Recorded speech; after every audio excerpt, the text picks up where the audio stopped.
O sol queimava as terras de Canaã, e o vento trazia o cheiro seco da fome. O pão havia se tornado um fantasma, e o desespero se sentava à mesa dos filhos de Israel. O silêncio de Jacó pesava mais que a miséria. O velho patriarca olhava os sacos vazios e via, dentro deles, a lembrança amarga do Egito. Simeão ainda estava preso, e o Egito, como um poço de ferro, chamava-os de volta. "Voltai, comprai-nos um pouco de mantimento", murmurou Jacó, tentando esconder o tremor da voz. Mas Judá respondeu com os olhos endurecidos: "Aquele homem nos advertiu solenemente: não vereis o meu rosto se vosso irmão não vier convosco." Benjamim, o último filho de Raquel, a lembrança viva de José, era agora o preço da sobrevivência. Jacó hesitava. Era como se o próprio Deus exigisse o que restava de seu coração. "Meu filho não descerá convosco", disse, ferido, "pois seu irmão está morto, e só ele resta. Se lhe acontecer algum mal no caminho, fareis descer minhas cãs com dor à sepultura." A dor de Jacó era antiga, tecida de lembranças e enganos. Cada filho diante dele era uma sombra do filho que perdera, mas a fome não poupava sentimentos. Ela era um juízo que vinha rastejando como uma serpente. Os dias se alongaram, e os celeiros vazios falaram mais alto que o orgulho. Então, finalmente, Judá ergueu-se. "Envie o menino comigo. Eu serei por ele fiador.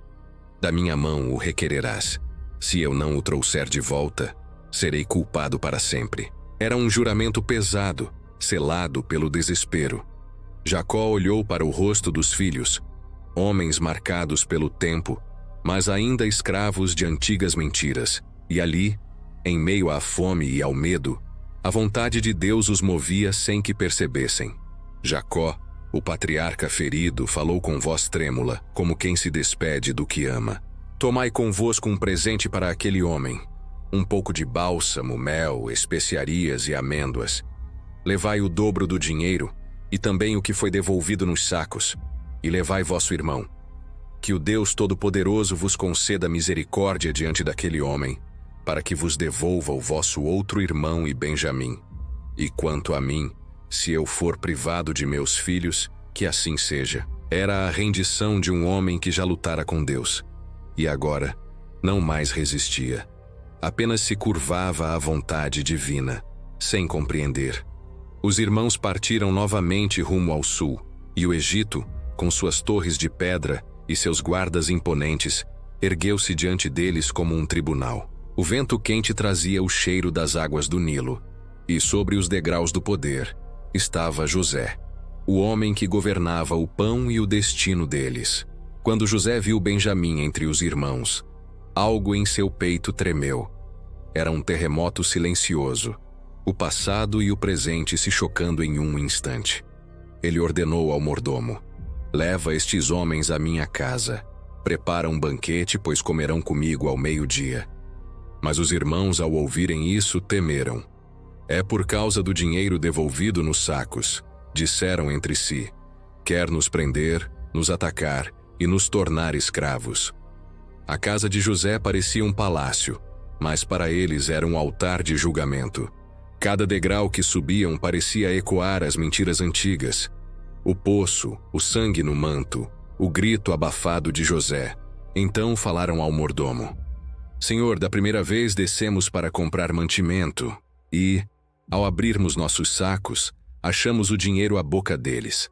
Tornamos a trazê-lo conosco e trouxemos também outro dinheiro para comprar alimento." Mas o mordomo respondeu, com uma serenidade quase divina: "Paz seja convosco, não temais. O vosso Deus e o Deus de vosso pai vos deu o tesouro nos sacos. O vosso dinheiro me chegou." E trouxe-lhes Simeão. O reencontro foi silencioso. Simeão os olhava, e nos olhos de cada um havia medo e esperança. Foram levados à casa de José. Receberam água para lavar os pés e forragem para seus jumentos. O banquete se aproximava, mas o terror crescia, pois comer à mesa daquele homem era comer diante do próprio mistério de Deus. José chegou.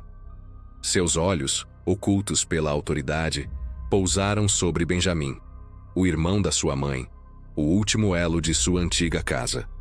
É este o vosso irmão mais novo, de quem me falastes?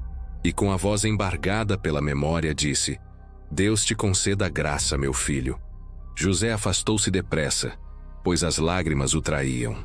Entrou em seu aposento e chorou. Não pelo passado perdido, mas pela obra divina que se cumpria entre sombras e feridas. Quando voltou, com o rosto lavado e o coração em silêncio, o banquete começou.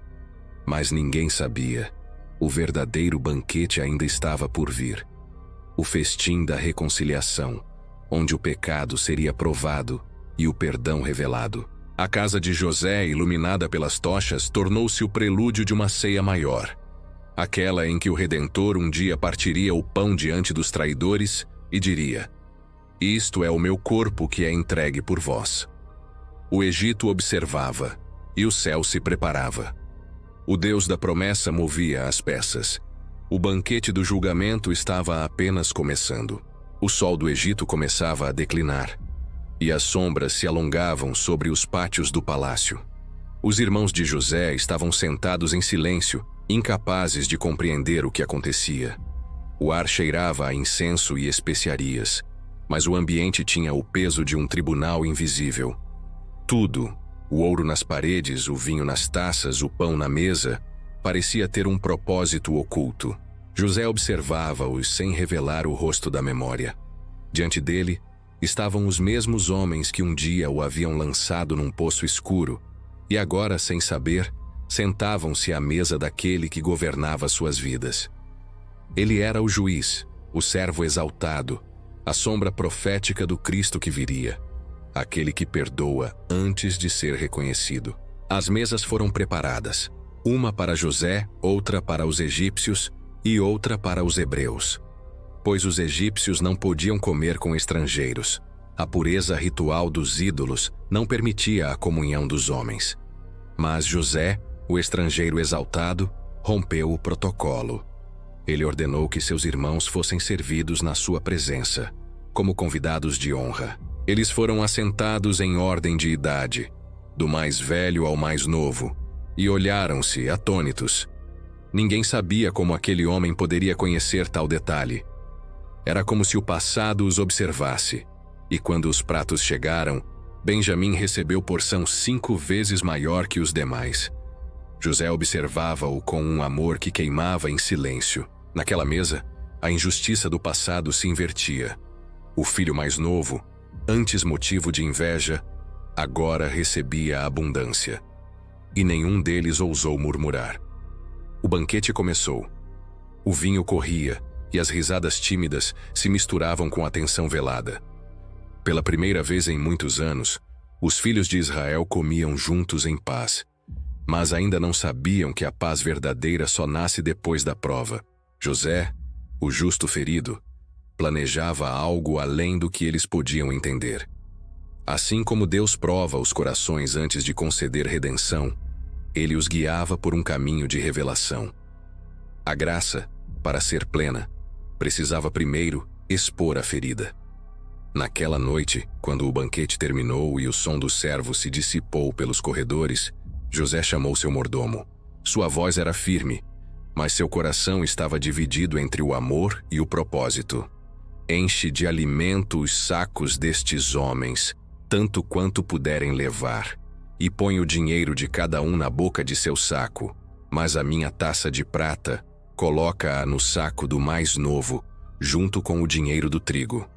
A taça, símbolo do poder e do julgamento, seria agora o instrumento da verdade. Assim como o cálice do sofrimento seria, séculos depois, o sinal do juízo que Cristo tomaria por todos. Na manhã seguinte, os irmãos partiram alegres, acreditando que o Egito finalmente os havia recebido em paz. Levavam trigo, dinheiro e, acima de tudo, Benjamim, intacto como prometido. Mas antes que deixassem a cidade, o eco da justiça os alcançou. O mordomo os perseguiu, e suas palavras caíram como sentença. Por que pagastes o bem com o mal? Não é esta a taça do meu senhor, com que ele bebe e adivinha? Fizestes mal em fazer isso. O silêncio pesou como pedra. Nenhum deles compreendia. A culpa antiga, há tanto enterrada, começou a sussurrar de novo. Seja conforme as tuas palavras, disseram confiantes.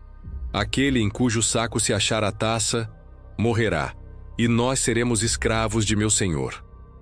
Um a um, os sacos foram abertos, do mais velho ao mais novo. O som do pano se rasgando era como o som de um coração sendo julgado.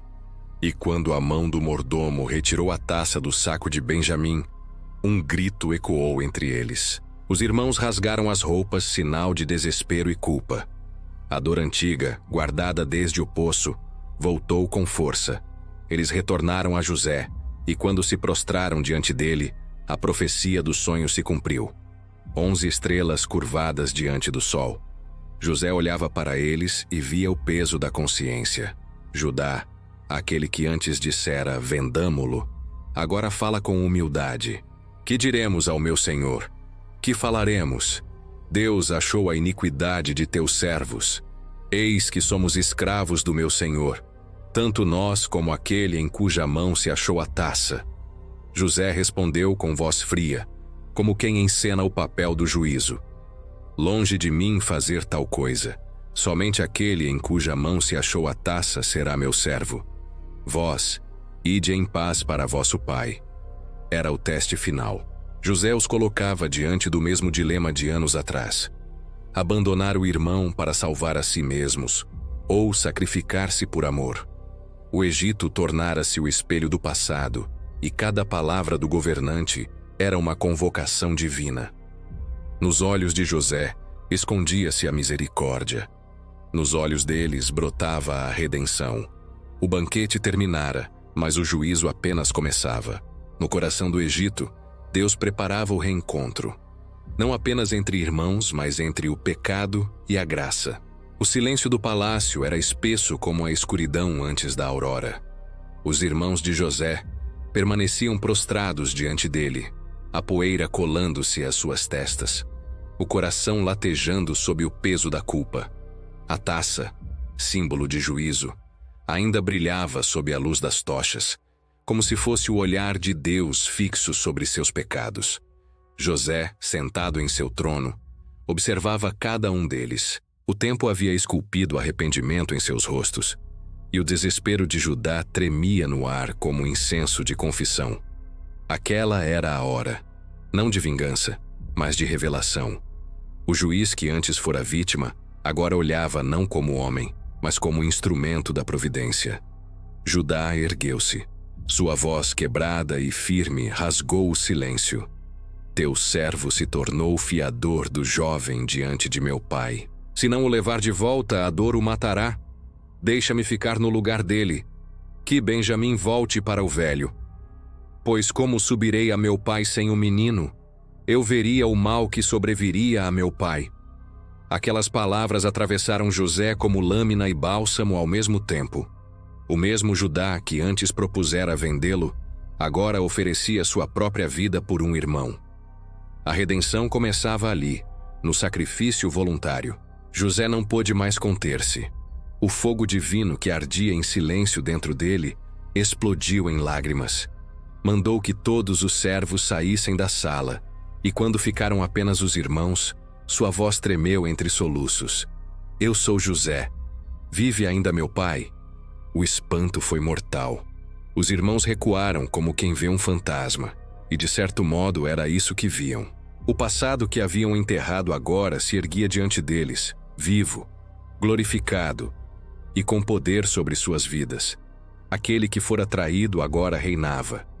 José chorava, e suas lágrimas caíam sobre os mesmos rostos que um dia o haviam traído. Ele se aproximou, estendeu as mãos e os abraçou um a um. As feridas de décadas se dissolveram nas lágrimas do perdão. Agora, pois, não vos entristeçais, nem vos pese aos olhos por me haverdes vendido para cá. Porque para a conservação da vida, Deus me enviou diante de vós. Aquelas palavras eram a chave do mistério. O sofrimento não fora o fim, mas o meio. O poço, o cárcere e o trono. Tudo fazia parte de uma arquitetura divina. O mal humano havia sido absorvido pela providência de Deus, transformando o veneno em remédio. Naquele instante, o Egito se tornou altar. Não havia música, mas havia redenção. O que os homens haviam profanado, Deus santificava. José, tipo do Cristo vindouro, mostrava que o perdão é a forma suprema de justiça.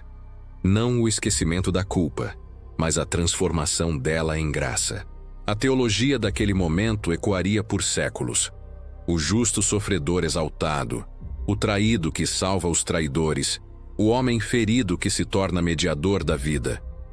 Em José, o Espírito de Cristo se manifestava em figura e sombra. O filho que seria rejeitado por seus irmãos, vendido por prata, lançado na prisão da morte e exaltado à destra do poder. Assim como José usou a taça para provar o coração de seus irmãos, Cristo usaria o cálice do sofrimento para provar o coração do mundo. E enquanto José perdoava e alimentava os que o traíram, o Messias perdoaria do alto da cruz, dizendo: Pai, perdoa-lhes, porque não sabem o que fazem. O reencontro entre José e seus irmãos não foi apenas humano, foi profético. Naquele abraço estava o esboço do Evangelho, porque a reconciliação não é construída sobre o esquecimento, mas sobre o arrependimento. E o arrependimento verdadeiro só nasce quando o homem encara o reflexo do seu pecado e vê ali não a ira, mas o amor de Deus. Jacó ainda não sabia, mas no Egito o céu havia se movido. O Deus das promessas estava costurando a história com fios invisíveis, preparando o palco da redenção. No fim, o banquete não era de juízo, mas de comunhão. José deu ordem: tragam os meus irmãos, tragam meu pai, tragam tudo o que tem, pois ainda há fome na terra e eu os sustentarei. Aquele que fora vendido agora se tornava provedor. O cordeiro rejeitado agora alimentava os que o feriram. A sombra de Cristo estava completa. O servo exaltado que salva os seus não por merecimento, mas por amor. O Egito, que fora lugar de morte e escravidão, tornava-se refúgio da promessa. E sobre as ruínas da culpa humana, Deus levantava o altar da misericórdia. O reencontro de José com seus irmãos encerra um ciclo, o do pecado que separa e o da graça que reconcilia. O justo ferido tornara-se o mediador entre a fome e a vida, entre o desespero e a esperança. Assim como Cristo, o Filho de Deus, se tornaria o mediador entre o céu e a terra. E enquanto o choro de José ecoava pelos corredores do Egito, o eco dessa cena continuaria a atravessar os séculos, lembrando a toda a humanidade que o juízo de Deus não tem o propósito de destruir, mas de transformar o culpado em perdoado e o inimigo em irmão.